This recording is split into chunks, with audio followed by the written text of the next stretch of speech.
All right, Rip City Nation, country, continent, Brandon? I don't know. All the places. Peninsula? Oh, peninsula. It's another good one. I don't know. We are back for another episode of the Rip City Roundtable Podcast. As always, your host, Corey Dickman. And today we are joined at the roundest of tables by very, like, Brandon, do people talk about, like, how good looking you are? You could be a model. Oh, shut up, Brandon. You could be a model. If you're listening to this, Google Brandon Goldner. You just Blazers. Just do that. He is Corey. People are going to be very disappointed. No, they're not. Co-host of We Like the Blazers podcast. Brandon, we've known each other here for a few months, a year maybe. I don't really start of last season. Last year, when I came back to Blazers Edge. Yeah, when you came back, and you've really, like, stepped up your role with Blazers Edge, right? You're doing more this season than you did last year. Yeah, I have in fact become an editor once again. They just couldn't get rid of me. I'm like a virus, like a worm, just wormed my way into the intestines of Blazers Edge internal. Yeah, so I am a junior editor. I'm an editor at Blazers Edge, which is great. People, if you know me, I have a long history there. Spent a couple of years there as an editor, and I took some time off, and now I'm back. And yeah, so I'm helping with writing now. I'm doing more writing. It's been a lot of fun doing game previews pretty regularly, and then just kind of random bits and bobs as news comes up. But yeah, it's been great. Nice. Yeah, it was fun having Connor. Him and Adrian were on the first, or kind of our first episode as we got back into the season, and Connor has taken a big step up in his role at Blazers Edge, and it's kind of been fun to see some of the people I was working with last season, like, doing more this season. And I know you had more of a track record in the past, but just shout out to Connor Bergen. I mean, it's amazing because Blazers Edge is now credentialed for the first time in a decade since Ben Golliver left to go to the Washington Post. That salty dog. Boo. No, we love Ben. Ben's awesome. Yeah. But yeah, no, I love the work that Connor does, and he's actually there doing the work. So yeah, shout out to him. And then Adrian, as always, when are we going to get Adrian's angles in the headline? I'm tired of you just talking about it. I feel like we should make it happen. We should. I don't really have, like, they let me, when I say they, the powers to be at Blazers Edge, they let me publish the, like, the stories about the podcast that drops. They let me do that. Yeah. They would never let me publish an actual, like, piece, but I want to go and edit. No, I want to go and edit Adrian's after the fact and just see if anybody notices. Because why aren't we making that a thing? Like, we should totally make it a thing. Yeah, we're gonna make it a thing. We're petitioning. We have to. Well, I'll say this, and then I promise it'll transition into what we're going to talk about here. But so I do these post game analysis for the Blazers, extended recaps as they were or are. But I hadn't done one all year, just life and the time zones. I'm here in Texas, and it's just, we have a 2-year-old. And so I can really only do the, like, late starts. Like, any home game, I'm probably good. And then West Coast teams, I'm probably good. When we go on East Coast teams or Midwest, I'm out. I can't do them. Yeah. But okay, so we get the first one that I'm like, I can do this, was the first game against the Timberwolves in the opening round of the NBA Cup. And I was excited because I'm like, look, I hadn't done a game yet this year. I've been watching games, but I hadn't written anything on them. Right. And then it's our NBA Cup, and I'm like, okay, if we're gonna get up for a game, let's just win the cup and then lose all the rest of the games. Right? Was my mindset, Brandon.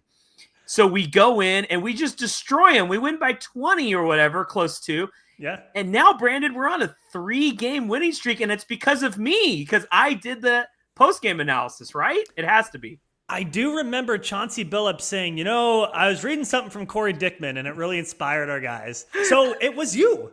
Unbelievable. It had to be, because I write very nice things about Chauncey. So, and then I think I heard Jody Allen and Burt Cold were saying something about it too. Like the Paul Allen estate they're talking. They are. I send Jody a letter probably once a week saying, dude, just give me the team, Jody. Just hand them over to me. Brandon. Well, just really quick. I mean, how the win against the Timberwolves, you said you did the first one, the first of the two against the Timberwolves? The NBA Cup one. Yeah. So but that followed what, like a 50-point loss to the Grizzlies? I mean, what percentage that did followed. you right? Like, and so now they're on this 3-game streak. I mean, how different do you feel now after these 3 games than you did after that 50-point loss? And Chauncey Billups is calling out the players, and the next day Robert Williams is talking about an elephant in the room, and Tamani Kamara is talking about families got to be honest with each other. Then they rip off these 3-game wins. I mean, I don't know. It's just crazy. Like, it was crazy. I think, like, remember that point of last season where we went on that road trip and we like lost to OKC by 60, and we're just getting slaughtered, right? The average margin of loss was like 49 or whatever it was. And the Memphis game happens to a Memphis team that shouldn't even be beating anybody by that many points. And it was like, okay, this is what kind of year we're going to have. And we expected this. It sucks. And I think when Klingon was like getting the start in that Minnesota game, Ayton's out, Klingon's in, I was like, okay, like we're changing something up a little bit. There we go. And then we're 5 minutes into that game, and Simons has the chest issue or respiratory. I don't know, Brandon, if more's come out now about it, but not yet. Not yet. That seemed, I don't want to say mysterious. I rewound it on NBA League Pass. Like I went back and tried to find, like, was he elbowed weird or something? I didn't see nothing. And it's my sense that there's something that we don't know that's going on with him, is my sense, but I don't, we just don't know yet. You're 100% right. And I'm not a doctor, Brandon. So, but it felt weird to me that both Ayton and Simons both are out. Like basically 5 minutes in, Simon's out, and all of a sudden it was like the floodgates open, and we had this young team that more concentrated minutes with like 8 guys, and that's what the product we got was this awesome win. Yeah. So right. I mean, and I mean, you didn't ask a question in there, but I'm gonna pretend like you did, because what I've heard from some readers on Blazers Edge, and something I've wondered myself, is when you have a team that the veterans know that they're probably going to be traded, or they're at least not long for this team, in kind of the team's long range plans, how that might affect you as a player, how that might affect the way that you think about yourself and how you play. And it is strange. Like, is the team better when they don't have Anthony Simons playing, when they don't have DeAndre Ayton playing? I'll just say I'm not there yet. Like, yes, they have played better these last 3 games when the young guys have gotten more chance to get out there and show what they can do. I'm not all the way towards like, oh yeah, like they're actually better on the court without people like Anthony Simons, DeAndre Ayton. But it is kind of a coincidence. I mean, at a minimum, right? Like it does make you think. It does. It does, dude. I may take the point that they are better. I think Simons is a talent, and last season he's had a rough year this year too. Oh, rough year, like really bad. He just doesn't. I've said this on past episodes with the Rip City on this podcast, of just like, even the first game of the season, like he's just, the body language looks off. He looks like he knows something that we don't know, meaning like, hey dude, we're trading you at some point, but go out and be a pro. Like someone said that to him, because he's not knocking down open threes, Brandon. Like his percentage is sub 30, I think at this point, and or right around 30%, which is not Simons. And that just tells me something's off. He knows something, dude. He knows something. And him locked in, yes, he's a talent and he would make us better. But this version of Simons, no. Yeah, and the Blazers as an organization are in a tough space. And I wrote in the preview for the Hawks game that the Blazers front office is doing this dance with the coaching staff right now, because clearly the players are feeling a certain way about where the team is, where the franchise is, and where the veterans might or might not fit into that. And I asked a series of questions, and I want us all to think about it. We don't have to answer it, but if you're listening to this, how do you balance the organization's need to lose games to get a high draft pick with the development minutes that you need for the young guys, with the need to put enough structure around those young guys that they can develop, because they can't just go out and play completely unorganized. They need something around them, with the need for human beings, which these players are, to feel fulfilled and that they're getting something from this experience. Like, Corey, balancing all of that stuff is hard. And this is the part about sports that doesn't show up in the trade machine, that doesn't show up in the 2K trades. It's the human element of this sport of a bunch of really hyper competitive people. But after all, they are human. And I just think that that's what we're seeing from this team right now. Yeah, I think 100% right. And the other thing that you didn't mention that's part of that too is just like, you don't want to build that culture of losing, which can start to affect a player if you just lose every season. Shaden Sharp has never really been on a winning team ever at the professional level, and you start to just keep losing. It's like what Philly did, Brandon. Like this whole, we're just going to keep getting into the lottery every year. Well, how many championships did they win? 0 from all that process, the process. And now Embiid is like, he just isn't, I don't think he wants to compete. I think he just takes the nights off. I'll wait for the playoffs. And so I think that's drilled in him because his whole career as an NBA player has been like, or the beginning of it was, let's lose to get the better pick, which on paper makes sense. That's what you should do to make your team better, or one of the things you can do. But you don't want it to build the culture of losing. You want to watch the balance. And I'm not a psychologist, just as you are not a doctor.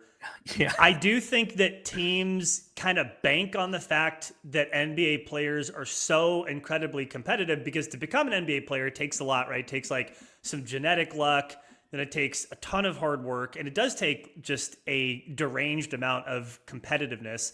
And they sort of bank on, well, we can be terrible for a few years and the players will eventually bounce back because it's in their nature. But I like what you're saying, that you can't take that for granted forever. But hey, you know what, Corey? Let me do this pivot. Let's talk about something more fun. You're talking about Shaden Sharp. You're talking about winning. Yeah. Do we want to talk about these last 3 games, or like, where do you want to start? Do you want to focus on the one against Atlanta? The Blazers just, ripped off this win after being down 20 in the first quarter, or 16. I don't know, something like that. But yeah. Who's counting, dude? Like it got me. So I'm watching the game and we were down. What was it? 78, 60 or 76, something of that degree. And I'm watching it. And if this had been 2 weeks ago, I would have been like, yep, we're going to cruise to a nice loss here. But because that's what I would have thought. But because of those 2 Minnesota games and what I've seen when Shaden is the centerpiece of that offense, I'm like, we're going to come back. Like, I just felt it. And all of a sudden you start threes and we're playing harder on defense, blocking, rebounding, and which just Brandon, then all of a sudden the game flipped and it was like, shoot. And then I know then Atlanta made their little comeback and then we closed it out. That was so exciting. Like I it's fun to cheer again for players and moments on this team. I thoroughly love that Atlanta game. It was a lot of fun. And that third quarter, like you're talking about, it really was like, I think I've been a Blazers fan for a long time, and I've gotten used to rooting for competitive Blazers teams led by Damian Lillard. And since he left, and even frankly a little bit before that, I've also gotten used to the team not being very good. And something was awakened in me last night, Corey. And it was what you're talking about, that it's like, the Matrix, he's starting to believe that, like, that like your biases are tilting towards, I think the Blazers might be able to do it. And it really started with, we're talking about Shaden Sharp, and we should talk about him more, but Toumani Kamara's defense. And to me, that's where did you get the sense that the rest of the Blazers were like watching him on defense and they were like getting pumped up, like, okay, we have to do that too? Like, cause that's kind of what I was seeing. Yeah, 100%. And I think it's in the heads of the other teammates, not the teammates, the teams were playing. And they're like, oh my God, here's this guy again. Like, they know Toumani. Picking me up, like, like half court or even beyond. Like, and when guys like Steph Curry bring that up, they're like, well, yeah, Toumani, well, he picks me up full court. Like, they're saying his name. They acknowledge him.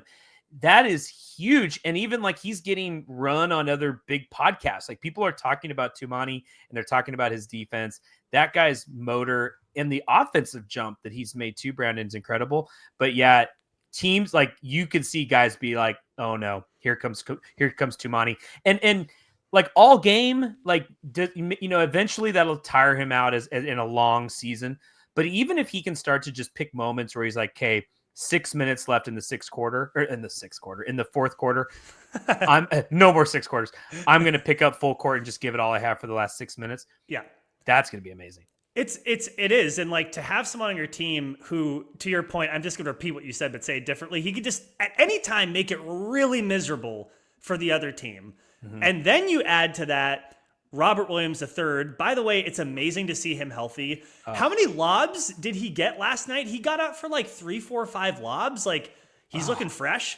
He was getting his hands in passing lanes. Like he was, doing everything that you would expect of someone who's a defensive player of the year level of player. Yeah. And then remember who is not currently playing, but Matisse Thybulle, who is going to come back at some point. Like, is this a good defensive team, or could this be a good defensive team for the first time in I don't even know when?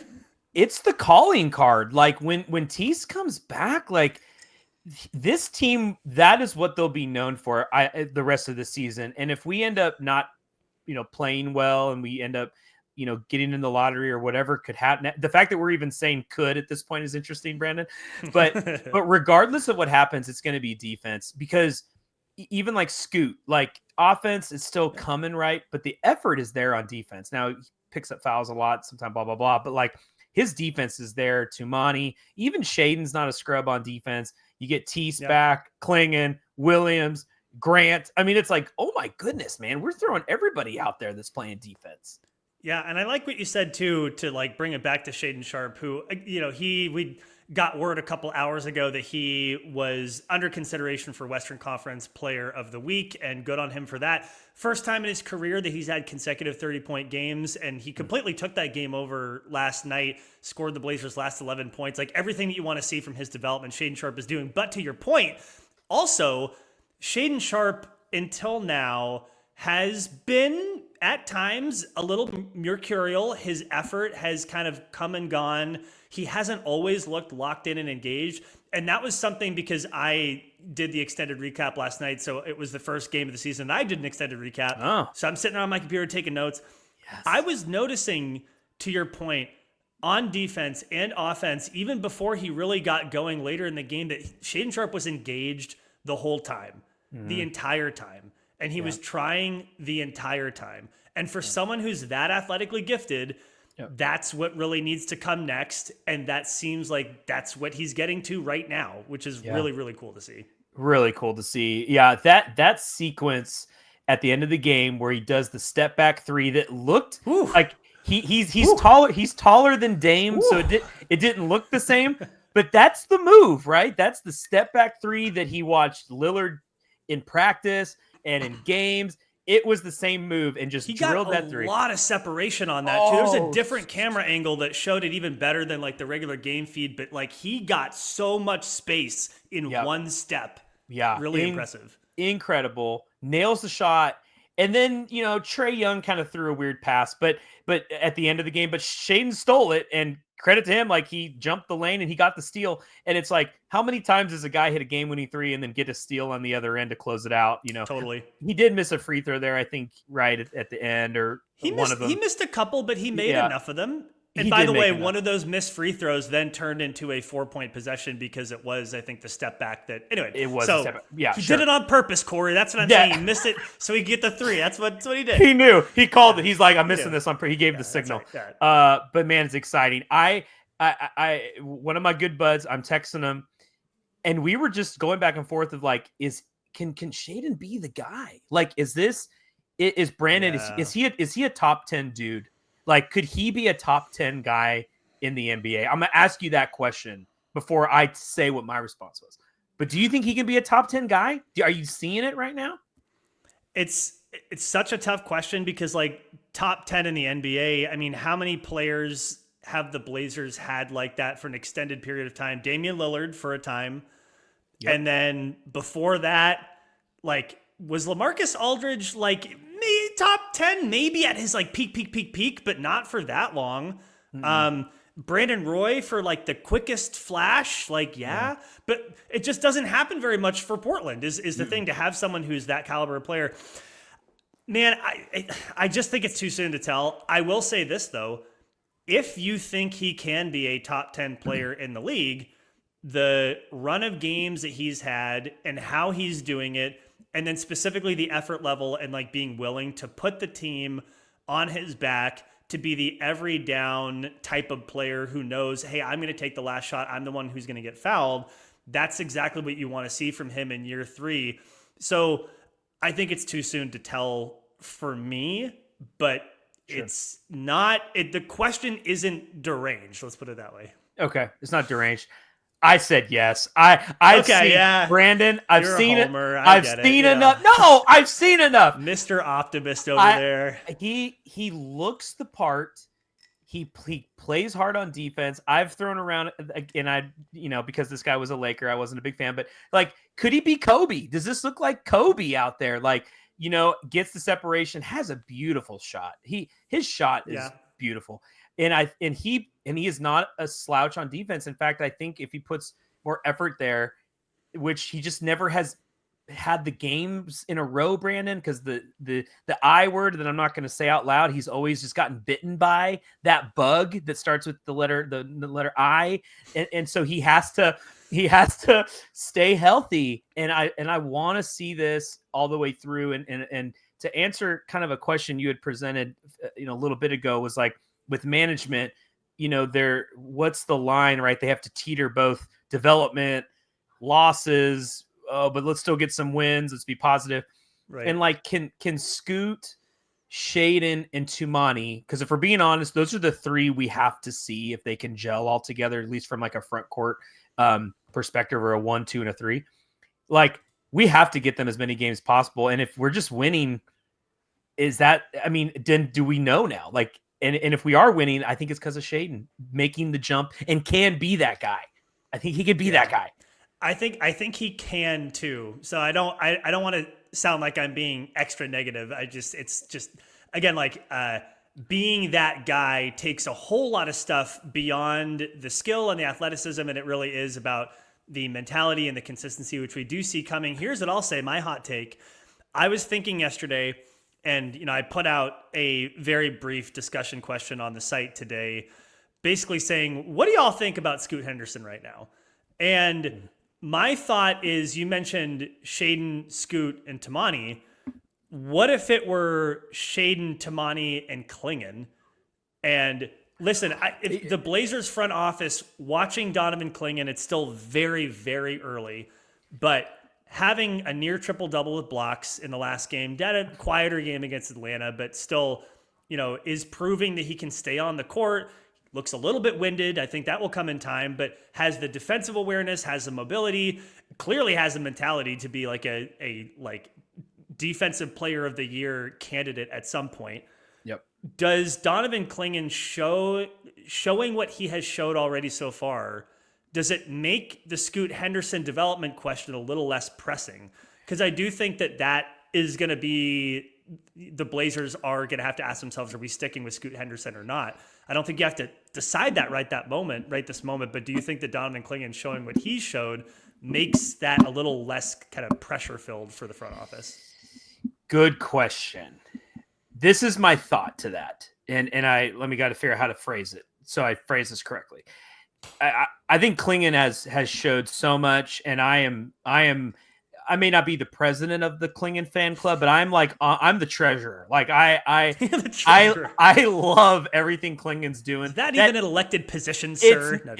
It's not, but it's fine. It was appointed, yeah. Okay. Klingon, 8 block, like you almost right. That near triple double is incredible. But I think Klingon, much like how the Timberwolves and Utah with Rudy, is like a force to be reckoned with in like regular season games. But then when you get to a playoff, or when don't do it. I'm going to do it. I just think unless I see Klingon's going to have to show another level of, like, can he be a playmaker on offense, or can he just can't be a liability like Gobert is, because the man is 7'2". He's huge, Brandon, and that's great. But I think that can get abused in certain matchups. So regardless of how incredible he is, I worry that the ceiling in matchups, that's why it works so well against Minnesota, because they're rolling out a massive guy too. And you know what, Brandon? Ours was better. Like the rookie out of UConn outplayed this like 3-time, 4-time, however many times Rudy Gobert's won Defensive Player of the Year. He outplayed him. And I think if you were to poll 100 people, would you rather have Rudy Gobert or Klingon, forget like salaries and all that stuff? I think people would still take Klingon. I think they would. But I'm not worried in those matchups. Atlanta, that's a weird one, right? Okongwu, he's not, they have so many wings that we are Rogue Media Sports against Atlanta. Which is funny because, he's still, 6 points, 8 boards, 3 blocks in 22 minutes. It's not amazing. It's not a triple-double. It's still pretty good. The thing I find interesting, ironic, frustrating, I want a time machine for this, is if you take the archetype of a player like Donovan Klingon, giant defensive-minded center who can stay on the court. You take the archetype of a player like Toumani Camara, big, rangy wing, can stroke it from 3 and can be your point of attack defender. And those two players would mesh and would have meshed so well with one Damian Ollie Lillard. And it's so frustrating that he never had a chance, right? Like, at least not later in his prime, to play with players like that. Neil Olshey just refused. But anyway, this isn't about talking shit about Neil Olshey, but I don't know. Brandon, and you're right. And there was a time I did this piece on a podcast last season, and it was in the playoffs. And it was like, how many Blazers are in the playoffs right now? Like across both teams on the East and West. And Brandon, it was some obscene, like 13 Blazer. I gave myself like a 3-year window kind of thing. So I'm not like Nick Batum, but but within a 3-year window, there was like so many Blazers. And if you were like, wow, if I could throw Josh Hart on that team with that guy and put him around Dame, that'd have been great. And it's like, we could have had that. Like, we actually could have easily put that together, and we didn't. That was frustrating. So anyway, just to your point. But. The last thing I'll say about Donovan Klingon and like the comparison to Rudy Gobert, I think maybe where I'm coming from this at is if the Blazers, to your point, if Shaedon Sharpe is like, can be the guy, so there's your number one option. Then I guess, all right, fine. I'm actually coming around to your argument because it would stand to reason. Like, Toumani Camara actually does have a little bit of off the dribble juice, at least is able to like get to the rim more comfortably, especially this year than last year. And he can shoot it from deep, so that's helpful. But yeah, maybe Donovan Klingon does need to add something on offense. That's fair. All of this is just to say, like, where the Blazers are now and how much fun I'm having watch them like the last couple of games. We're going to ignore the fact that they lost by 50 to the Grizzlies, but it has been, this is what, as a fan, this is what I want to see. I want to see the young players showing something. I want to see the team be competitive. They don't even necessarily need to win. Just give me something to root for, and it does look like this 2024-25 version of the Blazers is going to give us something to root for. That's pretty cool. It is really cool. And I think, where you were going with that point of like Klingon and Scoot, and this was the other half of what I was going to say, is like Scoot or Klingon may be more impactful for the Blazers. Like, we might have really hit on that draft pick where with Scoot, there was so much hype and expectation, and it may just not be there with him. But I think his ceiling in that role as a point guard and just today's NBA, Scoot can have an impact in any game, regular season or postseason, in any matchup, more so than Klingon can. And that's where I don't know if I brought that point home, Brandon, but that's what I meant by it. Like, I love Klingon probably more as a prospect right now than I do Scoot, but I think Scoot can be in that starting lineup and be an impact player for the Blazers regardless of matchup in the postseason. Interesting. I mean, I hear your point. It will be interesting to see as Klingon continues to get more game time, right? Like what he's played, like a dozen NBA games in his career. Some of these teams he's played twice, or even 3 times in the case of the Timberwolves. But we'll see. Like, I feel like when I watch Donovan Klingon play, his mobility, I think, might be a little bit underrated. And I think that he may be able to hang in more lineups than some people are giving him credit for right now. So let me just put it that way. The other thing about Scoot Henderson, just to kind of knock a positive, doesn't make any sense, to say something positive, which I truly believe is true.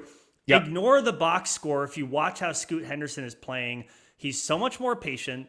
He is so much more deliberate. He's so much better at waiting and then using his athleticism either to get an advantage against the person who's guarding him or to find somebody else, rather than last year when it was just like he's just mashing the turbo button. It's like, what is he doing and where is he going? So even in the game against the Hawks, like, again, the box score doesn't jump out, but when you watch him play, I see meaningful development from Scoot Henderson, and that's just really good to see. Yeah, I'm with you too, man. I do. When the natural ability is there, I think his leadership skills and things that are going off the court and behind the scenes, I think is there too. And he just needs to slow down and let the game come to him. And I just think another season away from that draft, that pivotal Dame or the third pick in the 2023 NBA draft, we need to get away from that, because that was a lot of expectation on a guy that really came into this needing a lot of development, and we needed more time away, and maybe put the spotlight on Shaedon, get some spotlight on Klingon, and then we as a fan base, I think, will be like, oh, we still have Scoot and he's still doing things well. Yeah. We will be surprised in a good way, I think, where we end up with Scoot by the end of the season. I like it. From your beautiful lips to God's ears, Corey. Mwah! Okay, one last point, and this is more of a negative thing. Not negative. I have one last thing, Brandon. So you emphasize, like, we're winning, 3-game winning streak, right?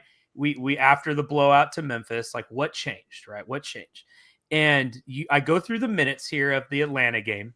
Okay, you had Tumani leading the charge with 35 minutes, which is incredible. That guy can probably play 48 and never give up, but 35. Then next is Shaedon at 32, Scoot at 30, and then this is a lovely breakdown, and this is why we're winning.